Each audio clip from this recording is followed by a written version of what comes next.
and unintended objectives of the political economy. Now that's going to be done by the institutions, the nature, their character, their behavior. Who are the troops on the ground? Do they fire? Do they not fire? Are they firing at each other? What is happening in that space? We use this because this was at the foundation of the National Development Plan 1. And this should still be the framework for government thinking. It tries to bring the whole logic of the economy together. The yellow, as you know, in the egg is where the life is. And those are the things that drive growth.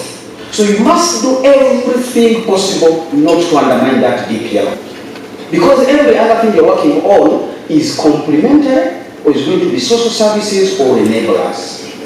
If you are undermining the yellow, your egg is not going to hatch. And we have seen chicken that sit on 10 eggs and only get out 4 chicks. We want Uganda to be among the 4, not the 6. But also you don't want to crack. So being at the center does not mean you have priority with the VSST. No, it is only showing that you are our focus, but you need security. So if the egg shell cracks, that egg cannot hatch. So security is important, much is up there. Public administration, justice, law and order, and macroeconomics accountability, these things do matter. That's the framework from which we do the thinking. We move on and say, okay, what are the issues? I go to the institutions. Auditor General's reports. Auditors, please, those auditors in the house, we want to appreciate you. In the governance places where I see, I like to be in the audit committee. Because auditors raise up issues of an institutional nature. So we have used the report of the Auditor General. The first thing he points out is that Section 25(1) actually allows the minister to have a supplementary budget.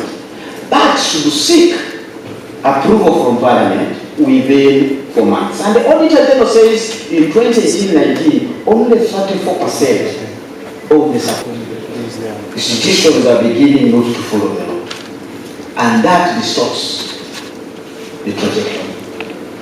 We are going to raise up some policy issues, again from the Auditor General's report 2018-19, and I've deliberately used this because I don't want to have anything to do with COVID. Because I've had people say it's because of COVID. Some things were there before COVID, and they are still with us. Auditor General said we borrowed 7,399 billion from the domestic market, comprised of that much in budget support and the other in refinancing. He seems to indicate, or actually indicates the evidence, that for every big borrowing we are doing, the bulk of it is not coming to support the private sector, but rather to actually manage previous debt. Question, is our debt sustainable? So it is implied that servicing maturing obligations and interests accounted for 97% of the borrowed money. In his conclusion, he says we are borrowing to pay debts, which is likely to raise the dependence of government on the domestic market and may lead to an increase in interest rates which undermines the private sector.